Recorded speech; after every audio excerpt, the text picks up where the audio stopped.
is Make a Live broadcast right here on DBS Television.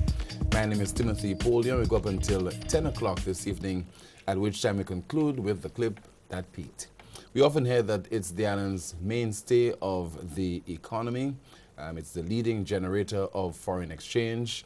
It is a $7 trillion industry, employs 1 in 10 workers around the world. We'll be focusing on the vital tourism industry, and who better to be my guest this evening, the Minister in the Ministry of Tourism, Information and Broadcasting, Mr. Dominic Fedee, who is also the MP for Ancillary Canaries. Welcome to the program, sir. Thank you very much, Tim. Good to be And of here. course, full disclosure, the last time we worked together was in the year 2000 right here at DBS Television. I know, it's been a while. Yeah. Welcome to the Of course, program. it's good to be here. Yeah. Let's focus on the fact that you've been touting tourism figures since you came into office and since you're given, should I say, partial responsibility for the tourism industry, since you are the minister in the Ministry for Tourism, Information and Broadcasting. Why is it so important to focus on the tourism figures, which you do so often? Well, it's important to let people know how we're doing and how the industry is progressing, because I think what we're trying to do as well is to inspire people to be part of it. So the success is not really the fact that we have grown by 9.5% in the first quarter, or it isn't the fact that we have had the best first quarter ever in the history of St. Lucia, or it isn't the fact that we have had the best March ever in the history of the industry. But it is really the opportunity to inspire more St. Lucians to participate in the fastest growing in an industry that has a lot of opportunities for them economically and otherwise. And so if you look at our other project, the village tourism component, that is the aspect of our government policy which seeks to empower St. Lucians to participate in the inns and guest houses and apartments and villas and sites and attractions, restaurants, and all the other ancillary services that they do have the opportunity to be in. But I think you've got to, first of all, set the tone by saying, well, the industry is doing well, it's having some remarkable figures, and you can be part of it. In your previous life as a journalist, I could just imagine you saying to then Tourism Minister, Mr. Philip J. Pierre, or Minister Mbali, but Mr. Minister or Madam Minister, those are just figures. What about the impact that tourism is having on the people? Because very often government ministers are speaking about, in glowing terms, about growth in terms of visitor arrivals and so on, growth in terms of the economy.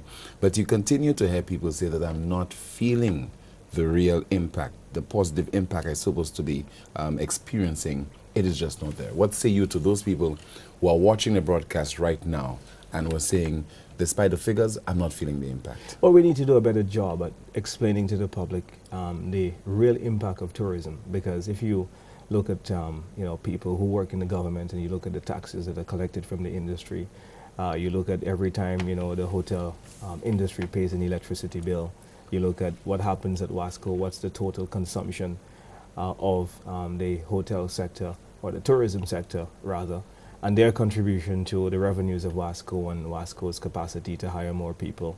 You look at the vendors, the taxi drivers, the spin-offs are tremendous, but I think the tourism officials have been historically hard-pressed to convince the general public that the industry does have a lot of benefits, but it certainly is impactful. And I think that people will begin to recognize that when we build a lot more champions at the entrepreneurial level, whereby people can now own and be empowered and own their own businesses. And I think we've got to do that. So once that is done, I think that we will have an easier time celebrating the successes of St. Lucians. What hasn't helped is the narrative that sometimes would come out from certain sections of our community in the Caribbean, that tourism is the new slavery or it's the new plantation. And that has certainly done untold damage to the way that we perceive the industry in the Caribbean, and as well the way that Caribbean people have interfaced with it. And so we've got to undo a lot of that misnomer and the misconception which has been characterized by the industry. But do you think hospitality workers will ever come to terms with the modern reality when historically we all know that, you know, we were enslaved and so on, and to see now you have to interface with visitors to our shores who are mainly Caucasian. You're basically operating from a particular mindset. But they are Caucasian workers as well. Right. And, but I mean, how many times have you been to a restaurant overseas and you've seen, here's a Caucasian guy who's working in the industry and he is serving you with pride. But many of the hospitality workers in St. Lucia would not have, in the main, would not have ventured beyond the shores of the Caribbean generally to experience that in the likes of the UK or even the United States. How do you condition, generally speaking, because you're also a hospitality worker, how do you condition yourself to operate in a professional level, in a professional environment as a hospitality worker? Well, it's to have the right mindset, Tim, and I think that those of us who have been exposed, we have to take on the responsibility to enlighten the unenlightened, and we have to say, well, you know, in Europe, in the US, I have been there, and I'm a black person, and I've been served by Caucasian people, and so I think that we've got to play that role and be responsible about it. I think that it's not a time to be emotional, but it's a time to really look intelligently at the opportunities that are before us, and I think that that has set us back significantly because we haven't interfaced with the industry in the manner that we should have, and I think that that has cost us a lot in business opportunities, in opportunities for job promotions and careers, and we've got to undo that. And I think that village tourism will play a significant role when people begin to see you know, a lot more indigenous owners of certain aspects of the industry. Already you've got outstanding people who have started as tour guides and are now millionaires within the industry. I can call several names, and they are doing so well. I mean, there's so many local business people that I'm proud of in the ancillary sector. It's certainly dominated by locals. If you look at the day boat charters and you look at a lot of your local restaurants and a lot of your sites and attractions, more and more you're finding a lot of people. I am happy to tell you that there are about 600 Airbnb listings in St. Lucia. So this suggests that you have about 600 local families that are part of the fast-growing, non-traditional accommodation sector. So we're seeing a revolution, and I think that that narrative is losing its steam more and more. But how do you sell tourism directly to the ordinary man in the street? Well, it's very simple. It is our future. It is a mainstay of the economy. It is the mainstay. It's how we pay our bills. It is the industry that has the most economic opportunities for us, business and otherwise.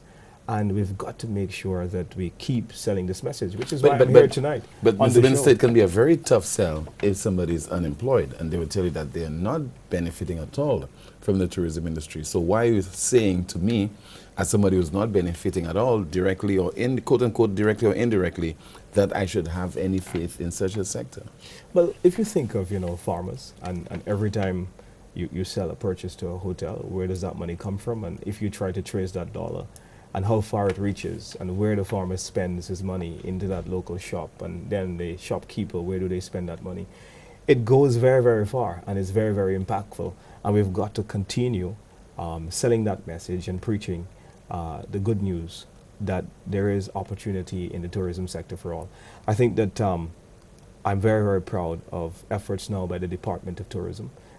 We have just began training vendors in an OECS tourism competitive project. And yesterday we had dozens of vendors who came to the first training session in a World Bank sponsored workshop. And this is a testament of my government's commitment towards the advancement of the industry and towards the creation of opportunity for a lot of our people. So when we begin to do things like these and we begin to show vendors how they can become better business people, how they can have higher revenue yields, when you have tangible examples like these, then I think that you're going to be on the right path. It's not a very easy situation, but I think it's very, very possible. Over-dependence on the tourism sector.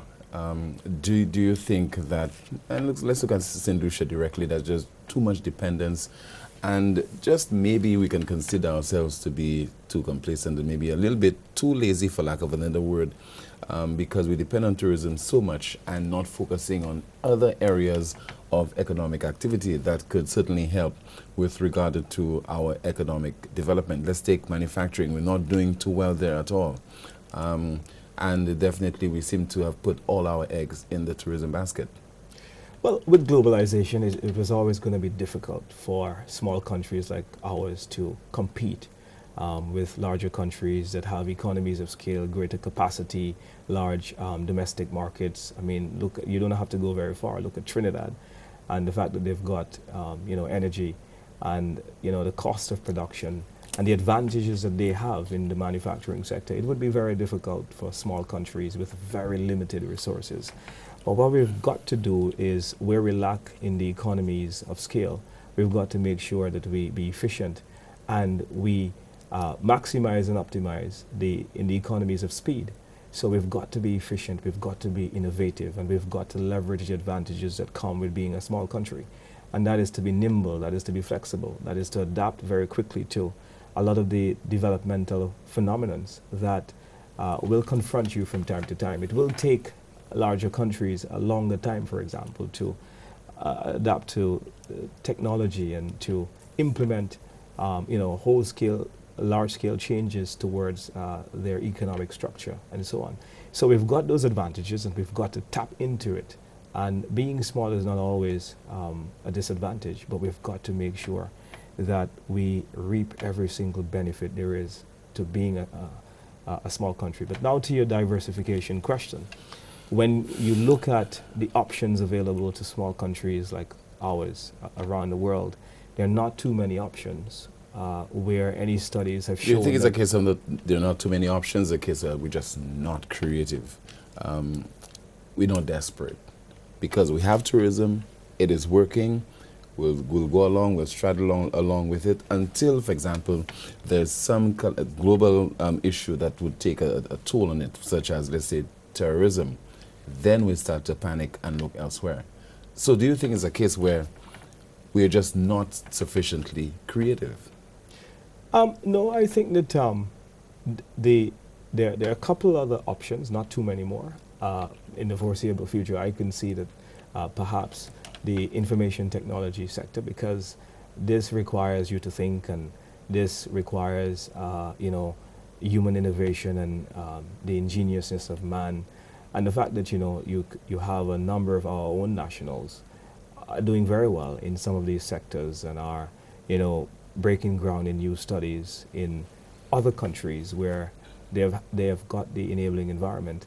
Then it tells me that wherever you have a great person, that person can succeed once they believe in themselves.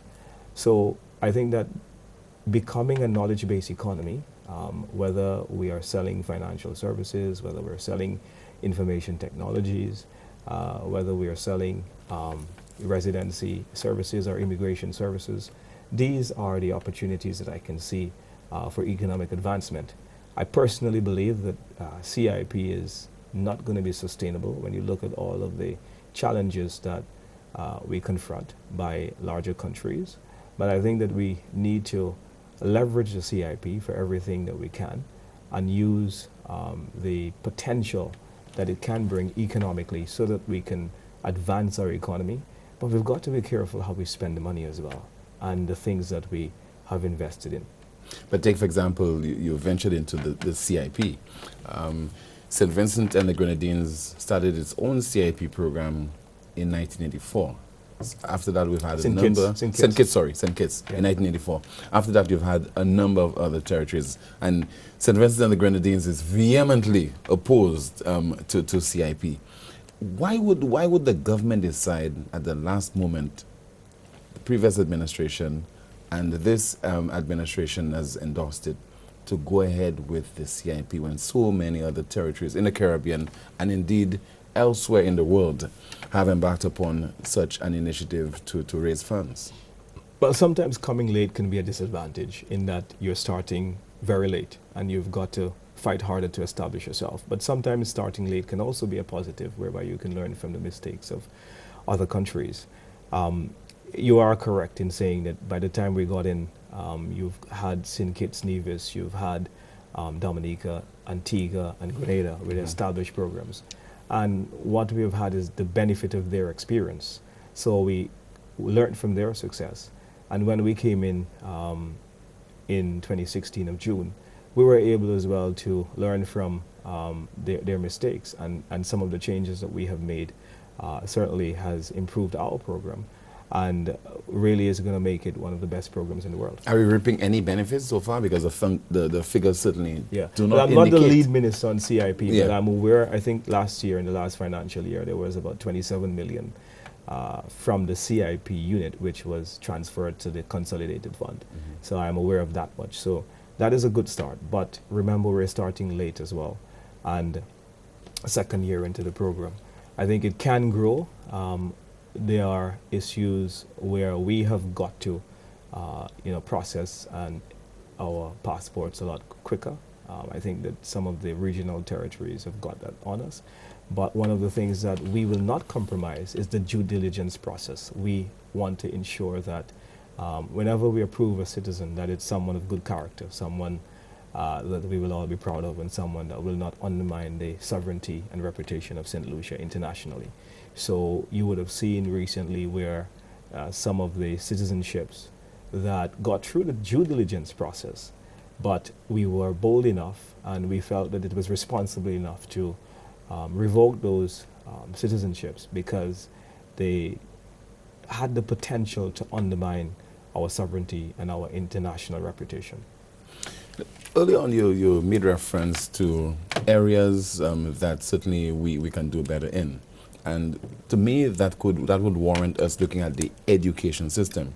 If you're looking at our human resource capacity and so on, what changes would you like to see in the education system to better prepare our citizenry for new challenges? Well, I'm very happy that yesterday we passed a resolution in the Parliament to allow the Minister of Finance to borrow, I think it was $25 million US, which would then fund a project called EQUIP. But it's to look at wholesale changes in the education system, both in terms of the plant, both in terms of the curriculum and program. And I think the program is called EQUIP. And it's geared at advancing the education system. But I think we've been discussing some of those changes that I would like to see, because when you ask what would we diversify into, I think that information technology can play a significant role in the future in St. Lucia as we seek to develop our economy and advance our country. But there are several countries that have taken the lead in the area of information technology. Are we going to compete against those more established countries again, the same way we're trying to compete with established territories that have taken the lead when it comes to CIP? Well, it's about your ability and your capacity to innovate. It's about the greatness of your country and the greatness of your people. And, I think that South Korea could have said the same thing, that, the United States and certainly the Soviet Union and a lot of the industrialized countries would have had a lot of advantages when it got into the information technology sector in the 1960s. But it found its own niche, it created its own innovations, and it became a leader in the world in some of the IT products that it manufactures. So getting in late is not always a disadvantage. I think that the wide expanse of information technology is such that it's your ability to innovate, it's your ability to be creative and to differentiate yourself. What about the education system? What are the changes, major changes and radical changes you'd like to see in the education system to better prepare the workforce in St. Lucia, let's say for tourism and other areas? Perhaps a better alignment with the jobs available, and to make sure that the people that we're preparing are being prepared for the jobs that are available, and so that they can tap those jobs and take advantage from those jobs. And I think that that will bode well. We can also look at becoming an export of labor. a lot of countries have adopted that policy and have done well. There are a lot of our young people who would like to travel and go abroad and learn things and come back and help to build our country, bring back new skills with them. So I think that we need to look at that. I'm not the lead minister on education, but certainly that would be one of the wholesale changes I would like to see, the better alignment with our... When the time comes, in terms of the general election, and you have to show slate, what would you want to have achieved then, as far as tourism is concerned, and as far as the people of St. Lucia benefiting from tourism? Because St. Lucia is their land, and you have people who are visiting their territory, and they would certainly want to know that they are part of this particular initiative, that particular exercise, and they are just not nationals of the country, and they are not just observing things taking place and in terms of the various projects and developments, but they are benefiting from it. How would you want to be seen in terms of the minister who made a significant difference in the lives of the people of St. Lucia through the resources that would emanate from tourism? Well, I would want to be seen as part of a team of people who, as a government, that really implemented the single largest transformative policy, and that would be village tourism, to empower St. Lucians to become owners in their own right of the industry, to create a lot more linkages, to advance the vendors in the market, to ensure that our taxi drivers are better off than they are now, to ensure that our hotels are growing at a better pace, to create that better awareness in our nationals about the range of opportunities that are available within the tourism sector, to position St. Lucia as the most iconic and aspirational destination globally, to cause every visitor to want to come to us. But do you think sometimes locals might be feeling that there are stumbling blocks that are put in the way, whether it's the United Workers' Party that is in office or the SLP, that is preventing them from benefiting directly and in a meaningful way from the tourism sector? I couldn't tell you what's in the mind of every person, but I know that we are committed to ensuring that we create the best enabling environment for tourism. So when you look at village tourism, for example, which we will be implementing later this year, we are just about doing the ads for expressions of interest, and we're going to have 2 consultants appointed very soon to ensure that they begin the implementation of this project. And what it will do is people who are looking to invest in the non-traditional accommodation sector. So if you're watching this program and you want to, for example, have a little guest house, if you want to turn your apartment into a touristic accommodation, that this is going to be available to you, that there will be money at the development bank. As you know, accessing finance has been very difficult for micro enterprises, regardless of the sector. And my government is committed to ensuring that the financing arrangements are a lot easier and less onerous on the people of St. Lucia. And will this area be reserved solely for locals? Well, that would be difficult, but then you begin to get into conflict with international protocols. The world has accepted, by and large, that members of the World Trade Organization are going to have an equitable policy that will favor all the peoples. And what we want to do, Tim, is to get away from protectionism and to encourage our people to compete and to innovate and be the best that they can become. I think that our Because earlier on you've made reference to economies of scale and the fact that we just cannot compete with Trinidad and Tobago when it comes to manufacturing. Now, to a certain extent, manufacturers in Trinidad and Tobago are being subsidized indirectly because of the cost of energy, electricity and so on is very low.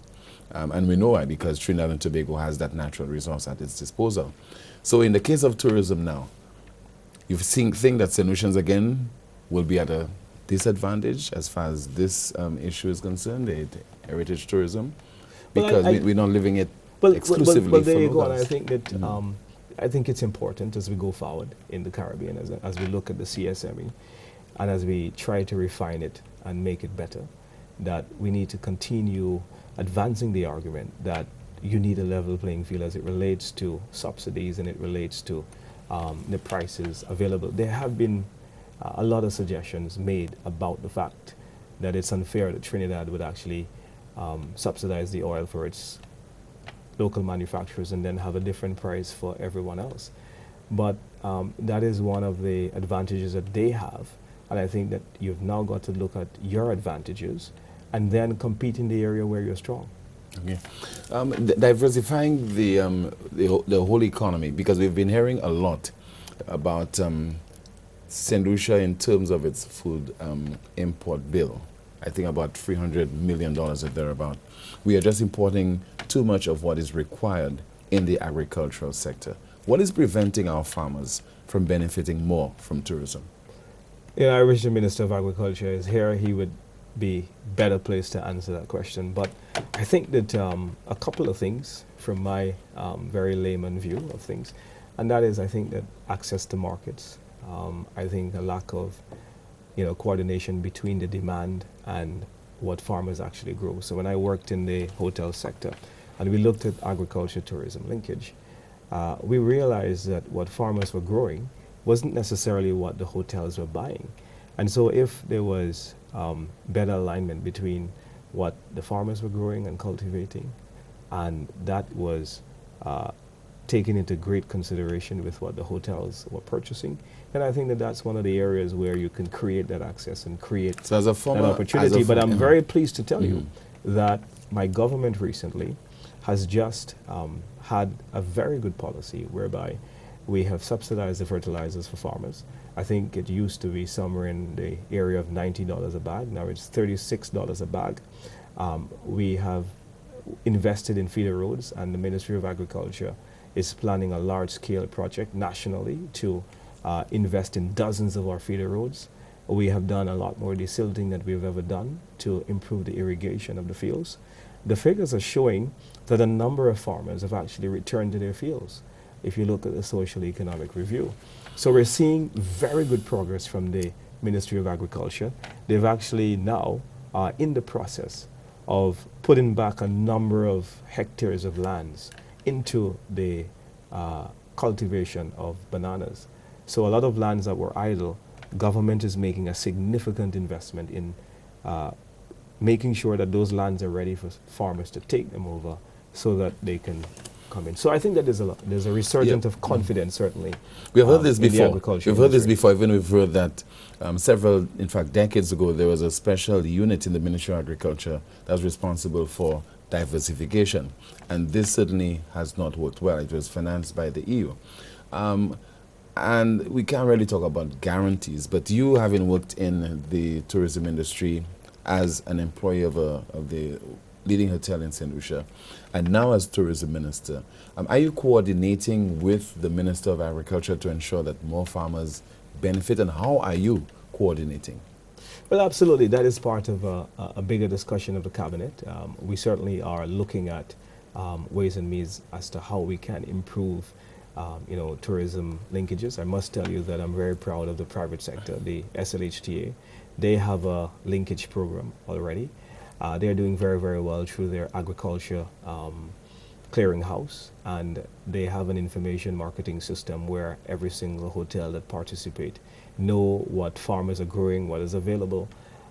They have gone out and appointed someone from the private sector to be their agricultural linkage officer, and her job is to ensure that she's creating opportunities for farmers all the time. So you have a very coordinated approach, and my information is that the yield from that program is growing continuously. So the private sector is doing its part, and it's encouraging to our government to complement what they're doing.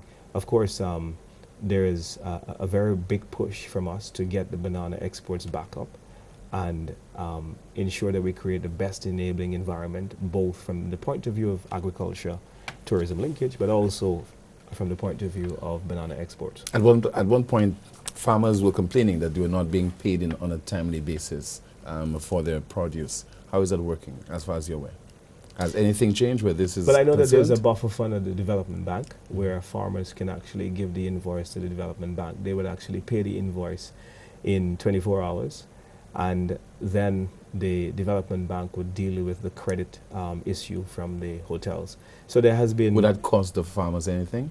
I think it's very minimal, but it should does affect... It shouldn't be a case where the farmers should be paid on a timely basis by the hotels. Yeah. Well, I don't want to defend the hotels, but I want to say to you that hotels are not always paid on a timely basis. They always have sometimes cash flow issues, because you've got to understand that when they deal with tour operators, the tour operators would make deposits on some of the bookings. And then there is a period that the customer has to return to the destination. The tour operator would hold some comfort money so that unless the customer doesn't complain, they have a certain time by which to do so. And if that period is not exhausted, then a tour operator normally wouldn't let go of the services that they've already received from the hotel. So it's a bit complex, and the regulations of some of our jurisdictions that we do business with in our main markets would actually does affect the cash flow of the hotel community. But the hotels would have their own buffer. They would certainly would be able to stomach whatever shortfalls that they could experience, and the same does not hold true for farmers. That is true, and which is why the buffer fund of the development bank was instituted to help to create that cushion whenever necessary. There are some farmers who can keep the credit line, maybe a 30-day credit. There are some that are too small, and I know that the hotels have made a very deliberate policy and a ploy to ensure that they pay the farmers first, and they look at the size of their suppliers, and they prioritize in terms of who gets paid first, as part of their cash flow management, of course. You're watching Newsmaker Live right here on DBS Television. My guest this evening is Mr. Dominic Fedee, the Minister in the Ministry of Tourism as well as Information and Broadcasting. We'll be back in a moment to continue the conversation, and of course later, your calls.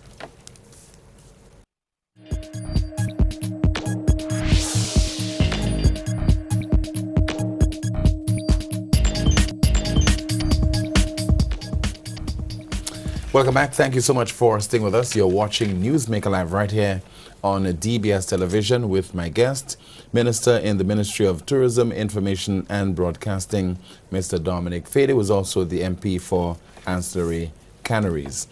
Let's look at the Eura-Nora, not Eura-Nora, but the St. Jude Hospital project, because God forbid, if anything serious happens at the Eura-Nora International Airport, if you have any incident involving a plane and so on, the health institution there in VF4 will come under immense pressure if you have a mass casualty situation.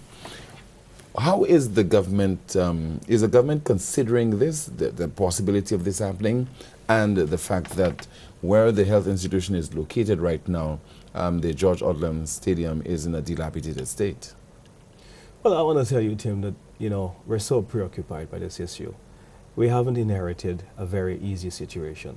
When you look at what has happened at St. Jude's, I mean, please bear with me, but I must tell you, and I must explain to the people of St. Lucia the crisis situation which we've inherited.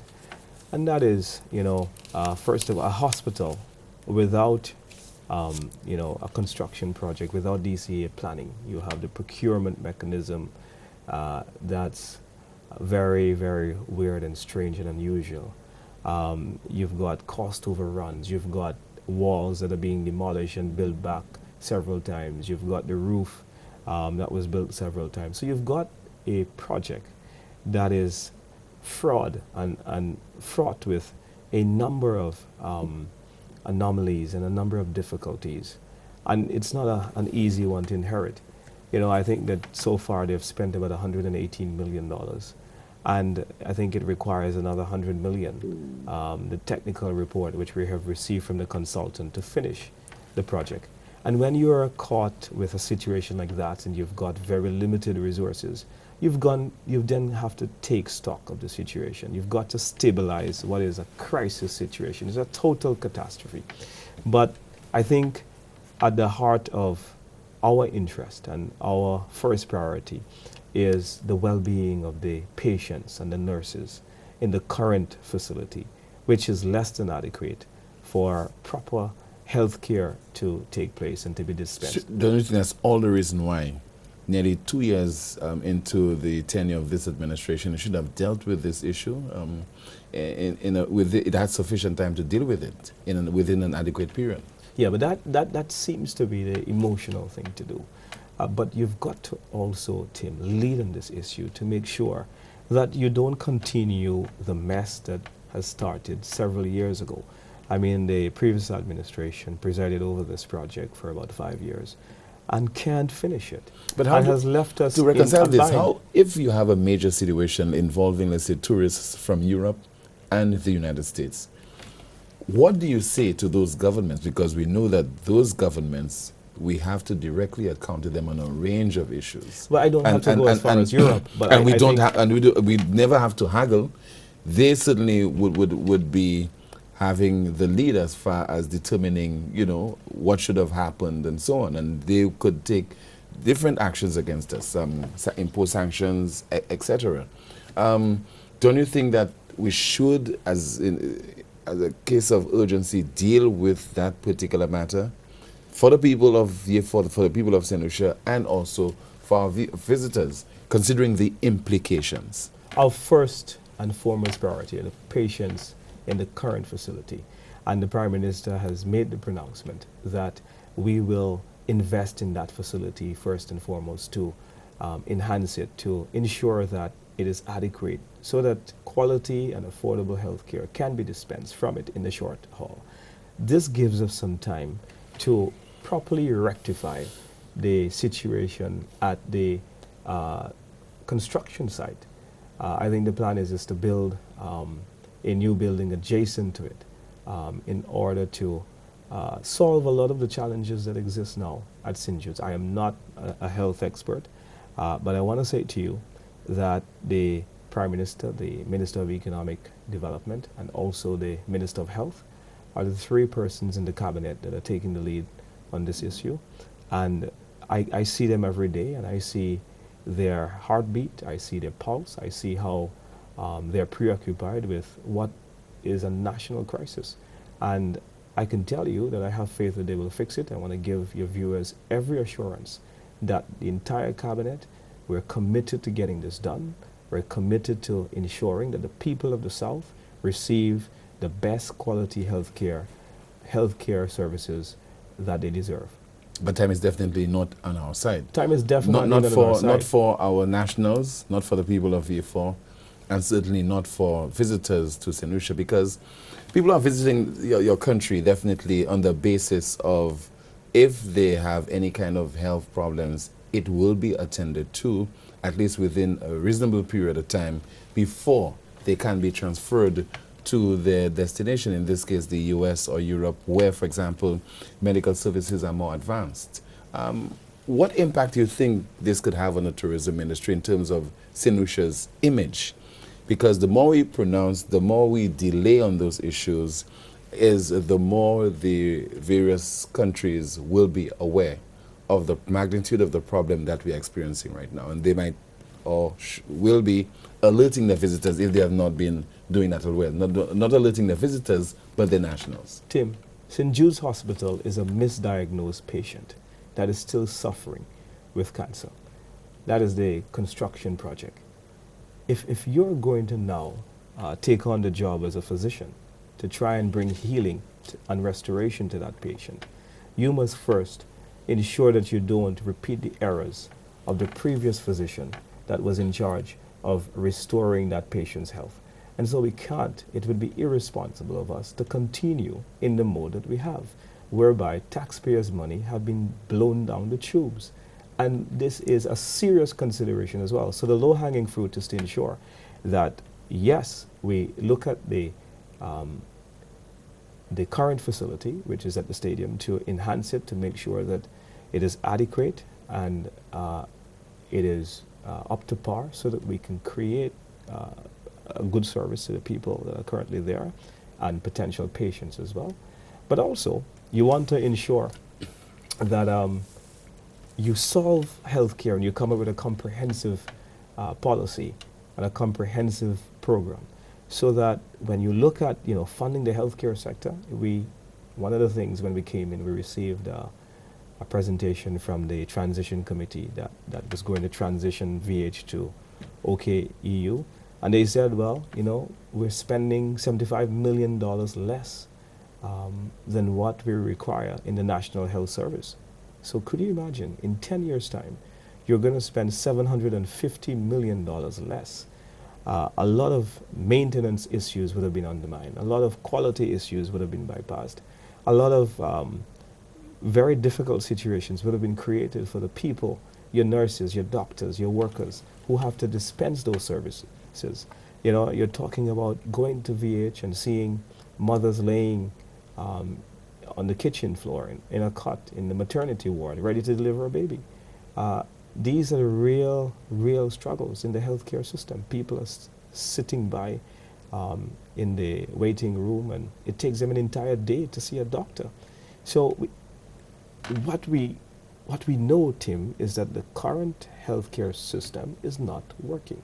What we've got to do is be very courageous, despite all the criticism and despite the impatience, and to ensure that we take this chance and rectify the health situation that confronts us. But the diagnosis that you made reference to ought not to take 23 months.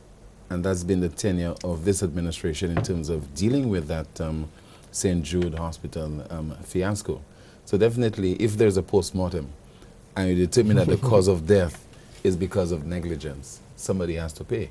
So the onus, no doubt, will be on this government to deal with this issue as quickly as possible. Now, we take full responsibility. Yeah. Having said all that, we take full responsibility. My attempt is only to try to create a better awareness of the situation that we have inherited.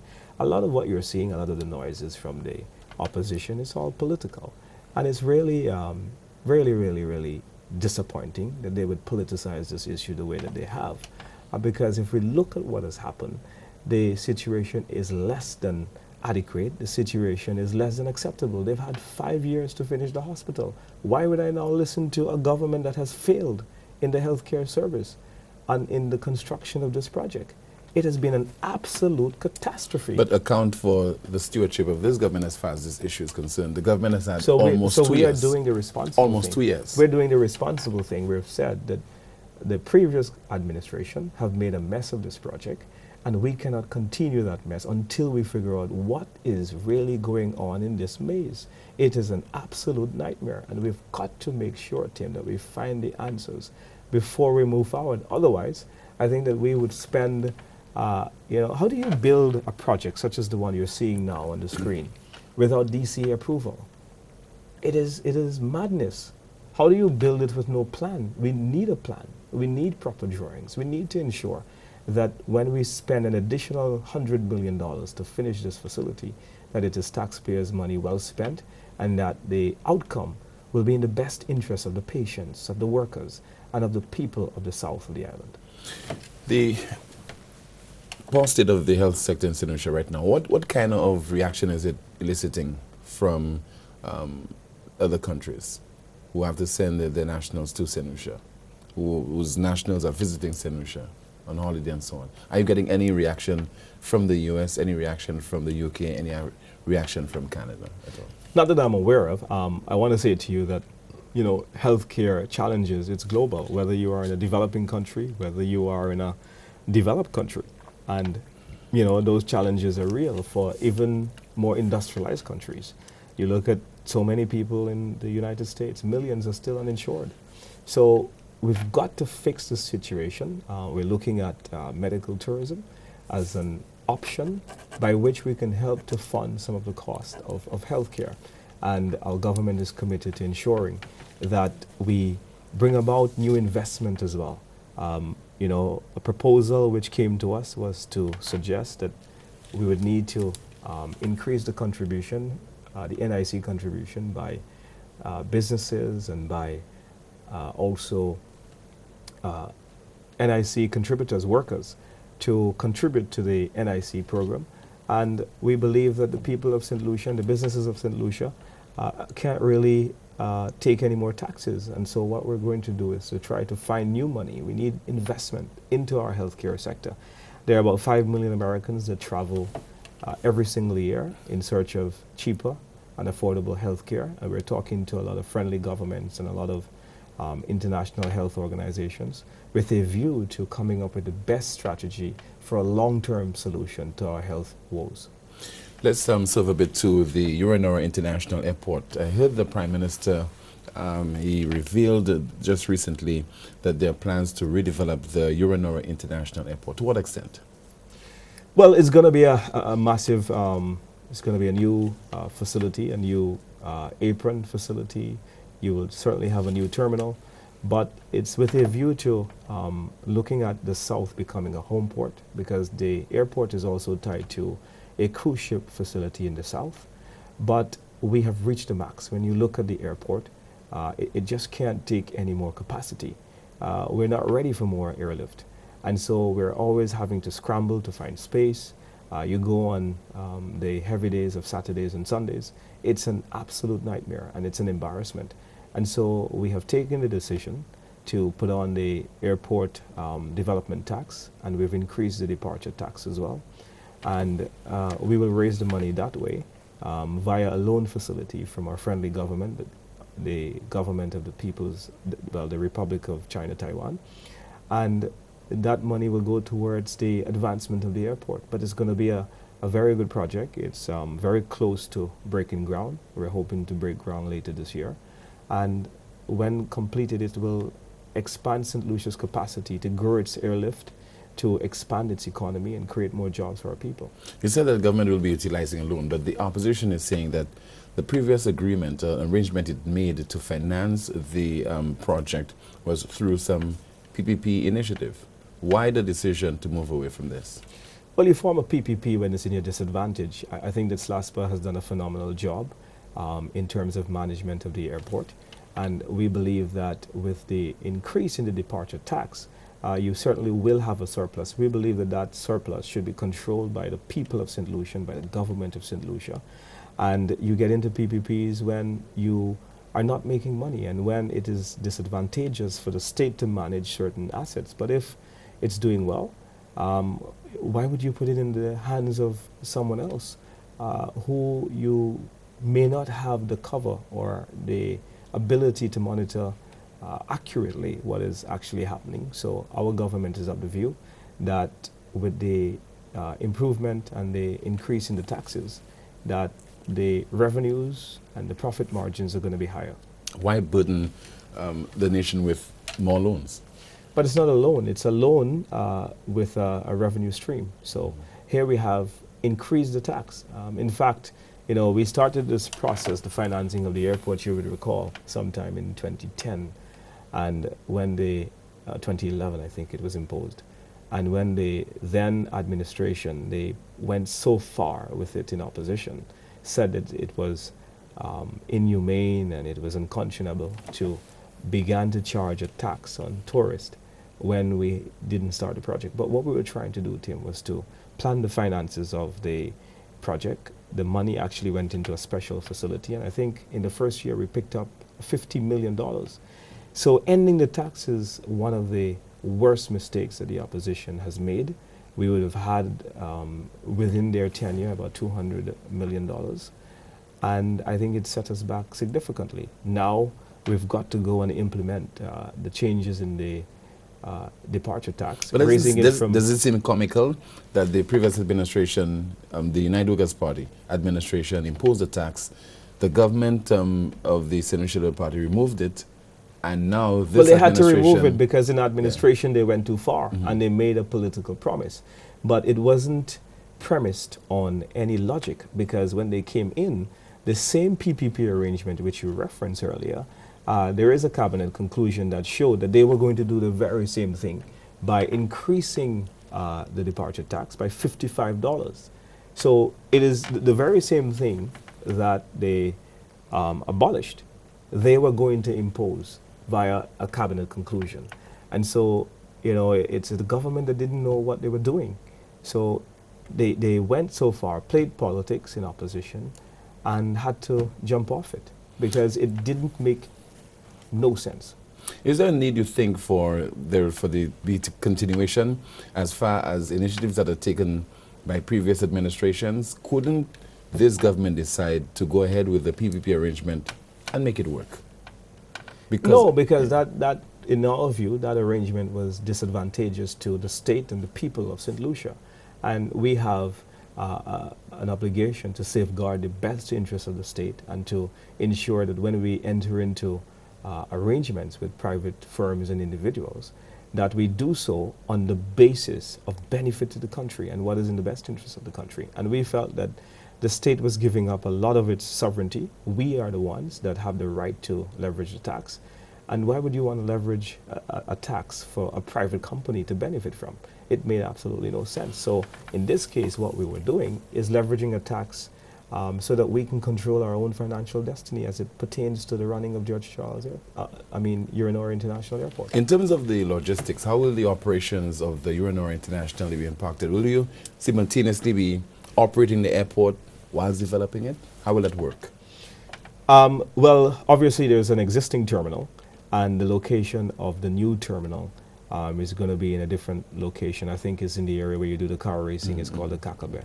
So that helps us significantly. It will not impact the operations of the current facility, no. Okay.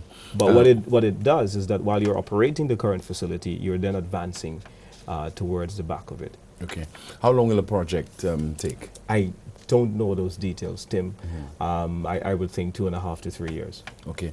And once completed, how will this impact the tourism product in Sydney? Well, certainly it allows us to grow the airlift capacity. You know, airlines like to travel to destinations that have the wherewithal to host them properly and to properly tender them. It certainly will make the case for us becoming a true home port. We're trying to grow that market as well through the cruise industry. So we will be building the cruise terminal, which is connected to the airport project. But a bigger airport is necessary because you have a lot of investments that are coming in. So Sandals has just broke ground, 385 rooms, sorry. You've got the Fairmont Hotel that has broken ground in Choiseul, that's 250 rooms. And then we're very confident about an agreement which we've just signed with a company out of St. Kitts, Galaxy. And they should be working with the Apple Leisure Group to develop 2 projects, about 330 rooms collectively. So within the next 2 to 3 years, you could have 1,000 rooms in St. Lucia. Is consideration ever given to our carrying capacity and the fact that you have more tourists, the greater toll it could take on the local economy? Because studies are showing, for example, that tourism accounts for 8% of carbon emissions. Are we taking those issues, those implications into consideration? It's a case of statistics. We have record number of visitors, we have record number of arrivals, stayover visitors and so on, but not looking at the impact, the toll that it's taking on the local environment. That's a very important consideration, Tim. And that's for that reason our government has decided that we will implement the National Tourism Council. So we're bringing together the Department of Sustainable Development, we're bringing together the Infrastructure Department, we're bringing together representatives from across 17 public and private sector agencies. And what they will do is come together and look at the variables of the factors of tourism and to see what do we need and where are we going, what is the plan, how does the plan affect each agency, and how does it affect each sector. So we are looking at the economics, we're looking at the socio-cultural impact that tourism could have, and we're also looking at the environmental impact that tourism can have. But what that does is that it now creates a coherent and cohesive environment by which tourism can now flourish. And everyone now understands the value of tourism, all of the key stakeholders, and we're working in tandem to advance it. So, you know, as we look at the development of the airport, this is certainly a response by the need for the destination to grow and a lot of the investment that is in the pipeline. You're watching Newsmaker Live right here on DBS Television. Once again, my guest this evening, Minister in the Ministry of Tourism, Information and Broadcasting, Mr. Dominic Fedee. When we come back, your calls. So please stay with us.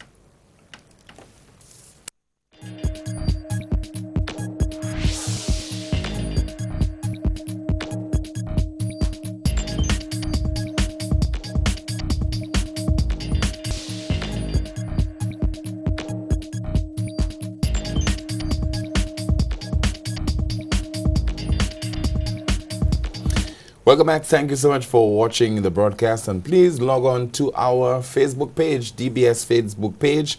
We have the telephone number on screen so that you can call with your questions and comments for my guest. Once again, he is the Minister with responsibility for tourism, information and broadcasting, as well as the MP for ancillary canneries. So you can call right now with your questions and comments. And do not forget once again that you could check out and log on to our DBS Facebook page. Mr. Minister, with regard to your constituency, okay, we have a call. Good evening, Newsmaker Live, you're on the air. Good evening, Mr. Tim. Hi, good evening to you, sir. Good evening, Mr. Minister. Good evening, sir. I want to start on a very serious note. I really don't like it. Now, that's my opinion. Please respect it, and I will respect yours. I don't like it sometimes when I hear, I'm not talking about just you, Mr. Minister. It happens to me, all politicians now. I am tired of hearing you all always coming on the media, making it look like you all have the answers to everything, you all know everything, and you all are better than the other side. The other side comes on another station, and they make it sound like you all know nothing, and they know everything. I am not pleased, and I'm not the only one, because solutions are talking about it now. Like, campaign has not ended. To me, you all are still campaigning when you all do things like that. Okay, hold on, caller. What specifically did he say that you believe that he's campaigning? He's still campaigning? No, I was speaking right now because I'm listening to the caller. Media. I'm just, hold on, caller. Hold on, please. We're having a conversation. So what did he say specifically? Can you challenge him on something that he said? Something a while ago about when you were talking about the airport, that the government didn't know what they were doing. Am I correct? Yes, he made that point. He said that. Now, that is what I'm saying. These things put us, St. Lucians, it gets us so fed up now. Because we like, the politicians are the ones that have the answers to everything, and like we out there do not know anything that's going on, or we have to rely on them for every answer. As far as I'm concerned, most of the times, the more brilliant people are out there, more than the politicians that we have in there. But they make it look like because they are in office, they have the answer to everything, and the layman out there or the people out there do not know what they're talking about. Okay, so what is your opinion on the Urano International Airport project? My opinion is, I understood before, there was an agreement before that was accepted or understood by both parties in terms of there was a company, I think, in place, an institution to build the airport in G4 or to renovate, whatever it was planned. But I understood that SLP agreed to it, UWP agreed to it. I don't know if the minister is aware of that. No, UWP objected to it in opposition. Without the government of St. Lucia actually putting much into the project. So let me hear from the minister now. Hold on the line, Mr. Minister. Yeah, well, no, UWP objected to it in opposition. We've always said that the PPP arrangement, which was being tutored by the previous administration, is not the way to go and not how we would like to develop the airport. And you heard my opinions previously in this broadcast. Okay, but I'm saying, and you all made mention that there would be no new taxes. You all wouldn't burden the public again with taxes, because that's all SLP was doing. Now, I want to speak, Tim, honestly. Not everything I'm saying there, I want it to be based like I'm supporting UWP or I'm supporting SLP. I want us to understand what is happening to us here, the poor people in this country. Everyone that is coming in team says that they're not going to come with any new taxes. They're not going to burden members of the public again. They're not going to burden the state. But I'm listening to the amount of money that is made mention there now to build that new airport. Whilst I'm hearing before that much was not coming from us at the time yet for as taxpayers to go into the airport. Now, the thing is, to me, many times the information is not coming to us proper. Sometimes we have to dig, and we have to dig. And most of the time, that is why you find people do speculate so much, because information not coming across, it's not flowing, team. People, that is why sometimes you find solutions have to be talking so much, and sometimes some people even end up talking rubbish because information is not coming. We have to be begging for information. I'm not only saying this government alone is doing it. I'm talking about politicians on the whole. People, when you all get in there, you all are serving us. We put you all in there for a reason to make life better for us. But sometimes to me, I'm saying to me, like we are nothing again. Okay. Nothing we say don't stand. All right. Thank you so much for calling. What say you, Mr. Minister? You heard the caller. Well, I think that we are here to make life better for the citizens. I think the economy is growing well since we've come in. Unemployment has been reduced. And the caller and I have a disagreement, and I think it's healthy. I think it's a democracy, and I respect his opinions. But my government's position is very clear on the airport, and that is we believe that we need to expand the airport facility. We don't want to go back and burden the people of St. Lucia with taxes. I think that a lot of the taxes are going to come from the tourism sector, and that is where we've apportioned the tax. Mr. Producer, do you have another caller line? Okay, but tell me about how do you manage being the minister in the Ministry of Tourism, Information and Broadcasting, and also be the MP for Ancillary Canneries. This is certainly a very demanding task, and for a constituency which has its fair share of burdens and concerns. Well, the two complement each other. I mean, when you look at the beauty of ancillary canneries and the enormous potential that exists for tourism, you know, you heard me talk about village tourism, and two of the villages that are in the government's priority list is ancillary canneries.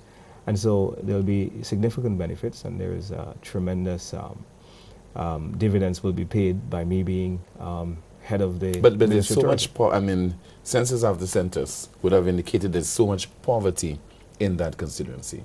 And people are looking to all the MPs, persons who have served in that capacity, to improve their lot. How are you seeking to improve the lot of constituents in the two constituencies, ancillary canneries? Well, I don't think that it's a porous community. I think what it is, it's been the community that has been underinvested in the most, where we have neglected it over time. Hold on, point, sir. You have a call. Good evening, Newsmaker Live. Go ahead, please. Yes, good evening. I believe we'll have to bring the security on the airwaves, you know, but okay, but since I heard the minister talk about agriculture, I must, you know, give my point, you know, concerning agriculture. Now, I heard the minister focusing on bananas, right? Okay? You keep focusing on bananas. And you've been talking for a while about pineapple. Yeah, I'm talking about what about the other crops? You know, I've been hearing him and Mr. Joseph and others keep focusing on bananas, all because bananas have a market. You have a number of imported crops. I can even give you some. I can give you the cauliflower, the turnips, the watermelon, pineapples, tomatoes, right? The carrots, the sweet peppers, the cabbages. You have even pumpkin. You have tanya, you have hot peppers. All these things, right, cost more, much more than the bananas. Why can't you place your focus more on these crops, right? And I'm sure you can find markets, because if England can accept our bananas and these areas, I'm sure if you negotiate with them for those crops, I'm sure they'll be more than willing to buy those crops, right? And if you focus more on these crops, this can catapult the country way ahead with the profit that is going to come, okay, on these things. Let's say, like, if I were to calculate on let's say, like a 10 banana basis, 10 banana box basis, okay, 10 banana boxes of bananas cost roughly about $120, right? If you were to put 10 banana boxes of any of the crops, which I named there, right, that's all in the thousands, right? And these things have quite a lot of profit, regardless of the climate change, right? You can create artificial the climate change, artificial treatment, right, for the crops, okay? Especially some of the crops doesn't need much of the treatments, right? And then you can produce these things all year round. You all keep focusing on bananas. For me, it's a waste of time. Focus more on those imported crops so that you can bring down our imports, right, and catapult the country way ahead. Have a good day. Thank you so much for calling, sir. Very avid advocate for diversification of the agricultural sector. This caller, his voice is well known. He's a very frequent caller to your radio program at middays, and you know, I admire his courage and his determination, his commitment. towards getting his point across. And this is what makes our democracy special. Good evening. Newsmaker Live, go ahead, please. Yeah, Tim, I agree with the first and the second callers. I think, for example, we can effectively promote on a more expansive scale the production of cassava. That is a very good food. We don't have many biological challenges that can cause contamination and can do a myriad of things by way of food and eating. And then the first caller, I think he's so much on target. I think, Honorable Minister, he has expressed the sentiment of many people that a change was made, a mandate was given, and while you must consult with the people, you've got to be proactive. And if you're not proactive, you might fall by the wayside. In keeping in sync with that, I just need to ask a question. You talked about a 14-section committee. You need to tell us who is heading that committee, under which ministry is that committee going to be functioning. I think it's a good idea, but I need to hear from you who is heading the committee and under what ministry. I will listen on the way. Okay, thank you so much for calling, sir. I think he's referring to the National Tourism Council. Yeah. Yes, so this is going to be governing tourism. It's going to be chaired by the Minister of Tourism, and it really will seek to develop tourism comprehensively so that you have a more cohesive approach and a comprehensive approach to the management and development of tourism. Good evening. This is Newsmaker Live. Go ahead, please. Hi, good night, Timothy. Good Hi. night, Minister. Good evening to you, ma'am. Yes. There are a few questions I would like to ask, and one of them would include looking at healthcare, also using it for medical tourism. And we look at countries like Antigua and St. Martin. St. Martin, well, I've observed that some of the guests, let's just say like the elderly people, instead of missing their appointments in the U.S., they actually, have an appointment at the medical center, go there, and of course see the cardiologist or see the internist or see whoever they have to see, get a report, get back onto the cruise ship. All right? So in other words, at the St. Martin Medical Center on the Dutch side, you see a number of tourists, American tourists, going into using that facility. And of course, the center generates a lot of income. The other way... But what is the question? No. I'm just saying, why can't we use our facilities if we are looking at the use of OKU, all right, and other hospitals that we are putting on track? We can keep that in mind, that generating what we call medical tourism, all right? And a number of our people, why don't we look at that kind of a thing within the Caribbean? Because the Caribbean, as most of the guests say, is an exotic area. And, of course, it is good for wellness. And certain areas in health can be used to generate income. So we also look at what we call rehabilitation, drug and alcohol rehabilitation centers, because I think there's one in Antigua that is being used for the high ill, individuals, whether it's artists or so on, who may be on drugs and want to rehabilitate, want to relax and so on. So they were willing to pay a lot of money to remain in a center away from the big city and so on. So in other words, the Caribbean can be used or has been used for that kind of rehabilitation. So not only we can use our health services or our hospitals for not only our people, but of course for catering to the needs of the American tourists or the Americans out there. And of course, our environment is excellent for that. So I think the minister, not only within just the... Hello? I've lost her. for the individuals Okay. who want to rehabilitate. Okay. All right? All right. So- Okay. Thank you very much for calling, Doc. Yeah, I think I missed the last part of her comment. Something went wrong with the Yeah. headpiece. Same thing happened to me too. So Yeah. I did not hear the Okay. last part. But I think that she was saying that medical tourism could pay significant dividends to development of the healthcare sector. And I think she's absolutely right. We did reference that earlier in the show. And I think that this is a way by which we can help to subsidize some of the associated cost that we would have to bear in funding our own healthcare needs in St. Lucia. There are a lot of revenues. The Cayman Islands is a very good success story, the Health City project. There's also Apollo Hospitals out of India. And in Montego Bay, Jamaica, there was just a really good project that was just opened up where it's a hotel and a hospital complex combined, where people actually go on vacation and they are being treated for various illnesses. We have a call. Newsmaker Live. Good evening. Go ahead, please. Hello? Mr. Producer, do we have a call? Yeah. Hello? Okay, we've lost that call. But earlier we were speaking about the constituency. What is the main priority? What is the main area of concern for you now as the MP for Surrey Canaries? Well, we've been building a lot of infrastructure. We've been focusing on building resilience to climate change. So we've done a lot of roads to help mitigate flooding issues. We've done some drainage programs to help reduce flooding. We've also improved the roadways, creating better access to our farms and to residents as well. We're also looking at jobs. We've gotten a lot of our young people employed within the hotel sector.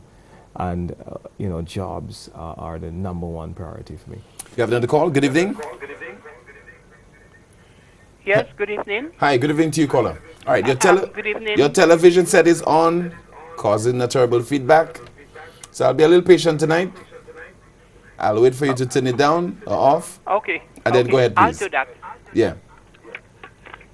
So let's give the viewer a few seconds. Normally, I would cut it off, but let's give a few seconds to address this. And then you can go ahead and pose your question or your comments to my guest.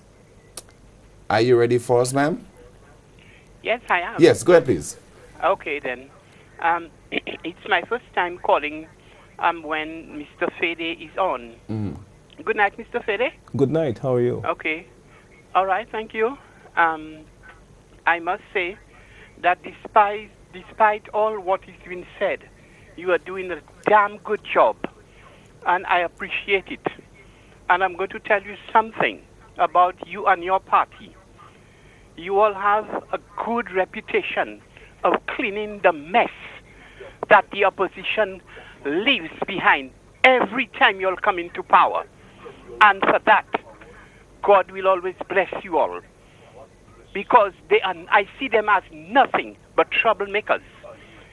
I was listening to Pierre on Helen FM Outgoes, what program he calls it. And you know what he said? That he said that they never stopped working on the St. Jude Hospital. Such a lie and a bluff. Y'all never stopped working on that hospital, and y'all were there for 1, 2, 3 terms, and it's never completed. And y'all have the gall and the audacity to put the blame on Chasney. This government, I tell you, God bless this government, and kudos to you all, because y'all are doing a damn good job. Y'all are cleaning their mess. They should be damn grateful for that, instead of fighting y'all down. Because the kinds of things I have seen and heard that opposition does when you'll have a parliament like walking out on the meeting or whatever going on. This is absolute nonsense, and this has got to stop. My God, I wish there was a law when they do these things to put them in jail and never have them to come in that parliament, because they don't represent the crown. They don't represent the queen. When you come in assembly and you walk out on the present government, what you say you do, Okay, ma'am. Thank you. I look at them as nothing else but troublemakers. Okay. And they will pay for it. Tanto. Thank you so much for calling, ma'am. But you guys are part of the disruptive process as well, the government MPs as well. Well, please allow me to thank the caller for her kind words and very encouraging words. And, you know, we remain very resolute, very focused, laser focused to the solutions to the problems of our country. And while we would prefer to talk about healthcare and education and jobs and how we advance St. Lucia, how we make it a very prosperous society, that we are distracted every time by having to come and to clear up rumors. So it's part of the process of trying to ensure that we don't lose sight of what is before us and the challenges before us, but that we do a good job in giving the people of St. Lucia accurate information, because you have an opposition that is constantly trying to mislead. Good evening. Newsmaker Live, thanks for holding on. Go ahead, please. Good evening, team. Hi. Good evening to you, Mr. Fede. Good evening to you, sir. Mr. Fede, you see, I have a little problem with government, whether it is the St. Lucia Labour Party or the United Workers' Party. And my problem with you all is that when you all are in opposition, and especially during election time, when it is approaching, you all normally have ministers or candidates who are going up for a constituency. You all will normally find the time to meet and to go even to the poorest individual in the constituency. And you all will make it your duty, because you all need every vote, and very well all votes count. But then the sadness and the sad reality is, after you all have been elected, a change, and the shoe is now on the other foot.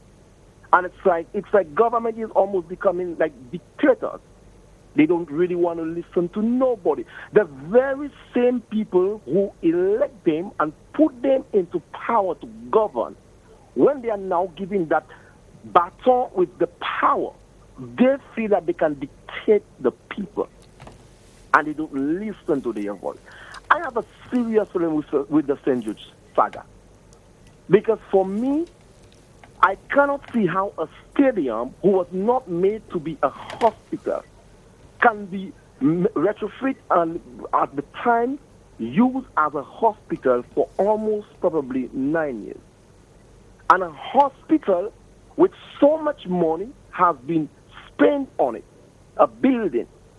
The government is trying to show that there is no solution except to abandon it and to go with a new building in general. For me, this is really absurd, and it is not right. I believe the government needs to use its wisdom wisely, because if not, they will cause their own demise. You all needed the confidence of the people, and they gave it to you all. Right now, the power is given to you all, in as much as you all are elected to govern.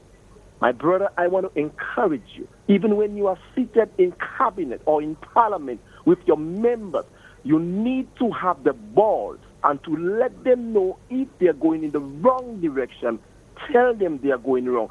I look forward to the day, team, when I will see a member of cabinet, a parliamentarian, is going to disagree with its government on an issue, and they will have the ball to stand up and to say they differ from this.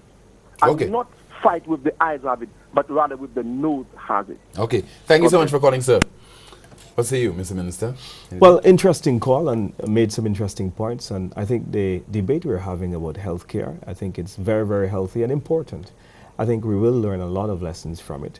And I think the call is absolutely right about the need to be consultative and the need to listen to our people and allow the people that have empowered us to serve them to inform our decision-making process and to be that voice that we listen to. We are on the call. That will be our final call. Good evening, Newsmaker Live. You're on the air. Yeah, good evening. Good evening to you, sir. I have people been calling about that St. Jude, and for some reason they seem to be blaming the present government. I would like St. Lucians to realize all the monies that was spent on St. Jude under the previous, did the United Workers' Party do any kind of construction work from the last 5 years till now at St. Jude? all the monies they said that was spent and the government is reckless about it. The government inherited that. I think what we need to do as St. Lucians, rather than putting blames on the politicians or the present government, why nobody? I haven't seen the PS who was in charge at the time to come and clear the air. Why St. Jude took that route? Why so much money was spent?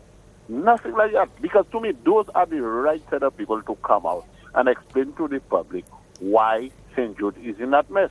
Not the politicians. I think the politicians on both sides, people are tired of hearing them. So I think the Prime Minister needs to summon those individuals who are directly involved with the administering, the construction, and with the technical forensic audit people to come and explain to St. Lucian what the situation is. And I think that would bring some relief to the back and forth on that St. Jude saga. Thank you so much for calling, sir. That was our final call. Final comments from you, Mr. Minister.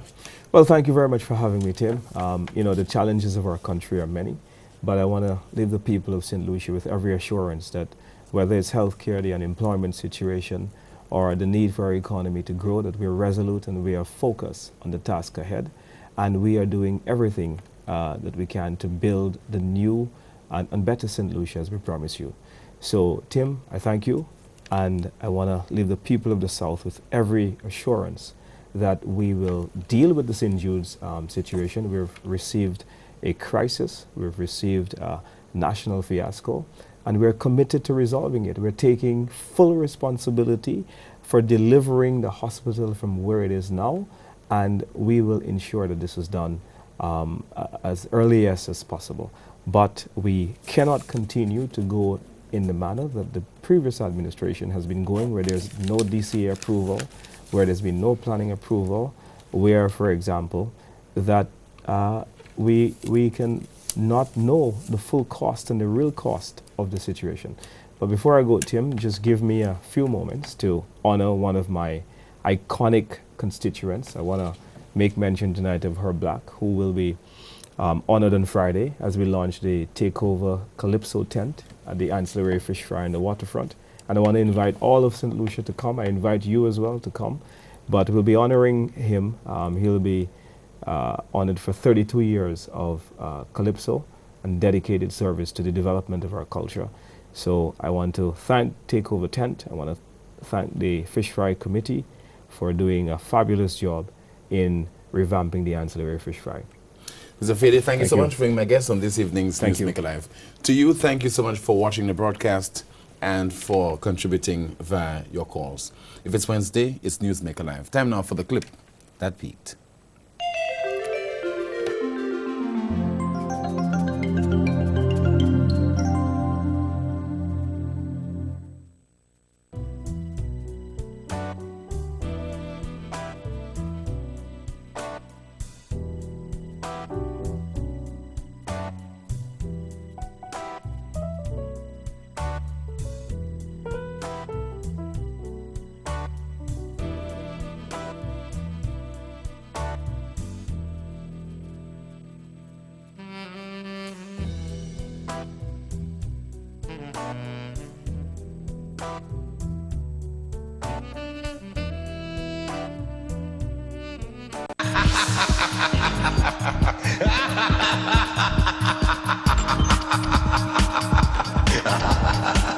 Once again, that's the broadcaster. It's a very good evening. My name is Timothy Paul Neal saying good night and see you next time.